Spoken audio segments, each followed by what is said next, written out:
දන් දෙන එක ජීවිතේ පුරුද්දක් බවට පත් කරගන්න.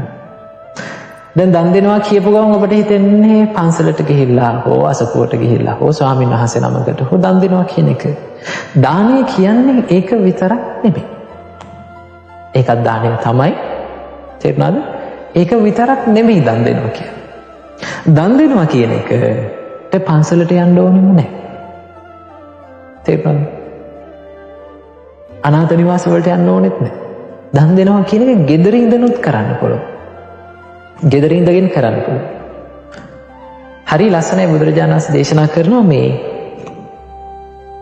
උන්වහන්සේ දේශනා කරනවා තමන් කාපු බත් පිඟාන හොදලා ඒ බත් පිඟානේ ඉඳුල් වතුර ටික තියෙන අපි හැමදාම බත් කාලා අපි විසික් කරනවනේ පිඟානේ තියෙන ඉඳුල් වතුර ටික මේ ඉඳුල් වතුර ටික සතෙකුට ආහාරයක් වේවා කියලා විසිකලොත් ඒකත් පිනක් ඒකත් දානයක්. තේරුණා? ඒකත් දානයක්. සමහරවිට ඔන්න එක දන් දෙන විදිහක්. සල්ලි වෙදන් වෙනවද? අමුතුවෙන් නැහැ. කොහේ හරි යන්න ඕනේද දන් දෙන්න? නැහැ. නේද? බත් පිඟානෙන් අපිට පිනක් කරගන්න පුළුවන්. ඊළඟ ඔන්න අපි කෑම කනවා කියලා හිතන්න. අපි කෑම කන්න ඉඳගත්තා. ඉඳගන්න උනන තව කෙනෙක් අපිත් එක්ක අම්මා වෙන්න පුළුවන්, තාත්තා වෙන්න පුළුවන්, ගෙදර සහෝදරයෝ වෙන්න පුළුවන්. ගෙදර තව කවුරු ඉන්න කෙනෙක් වෙන්න පුළුවන්. අපේ බත් එකෙන් මොනවා හරි ටිකක් අපිට ඒ කෙනාට දෙන්න පුළුවන්. දෙනකොට අපිට හිතෙනවා නෑ මෙයාට තියෙනවනේ මාළු කෑල්ලක්. ඉතින් මම දෙන්නේ මොකටද?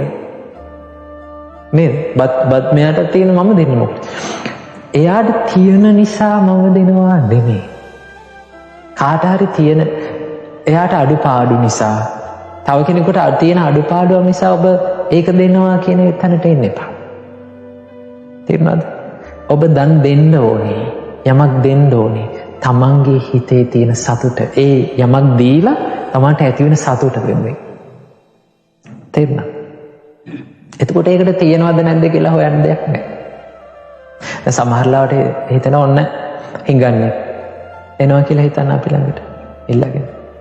සමහරවිට අපි ඉඳලා කල්පනා කරනවා මෙයා මේක අරගෙන බොයිද දන්නේ නේද? මේක අරගෙන මොනවා කරයිද දන්නේ අපි සල්ලි තියලා.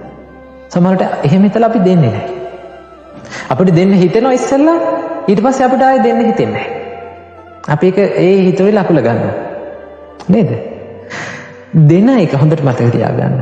දෙන එක ඔබේ වගකීමක්. තේරුණාද? ඒක ඔබේ යුතුයකම. ඒක ඔබට ලැබෙන පින. තේරුණාද? දුන්නාට පස්සේ ඒ කෙනා ඒක මොකට පාවිච්චි කරා? තේරුණාද? මොන දෙයකට පාවිච්චි කරාද? ඒකෙන් Tamanට ප්‍රශ්නයක් වෙන්නේ නැහැ. ඒකෙන් ප්‍රශ්නේ වෙන්නේ කාටද? ඒක ගත්ත කෙනාට. තේරුණාද? Tamanට ලැබිච්ච දේ Taman වැරදි දෙයකට පාවිච්චි කරොත් ඒකේ අකුසලයේ පව වෙන්නේ කාටද? ඒ ගත්ත කෙනාට. Taman දුන්න කෙනාට එයා දුන්නේ හිතේ පැහැදීමෙන් නේද? ඒකේ සතුට තියෙනවා. එහෙනම් මේක පුරුදු කරගන්න.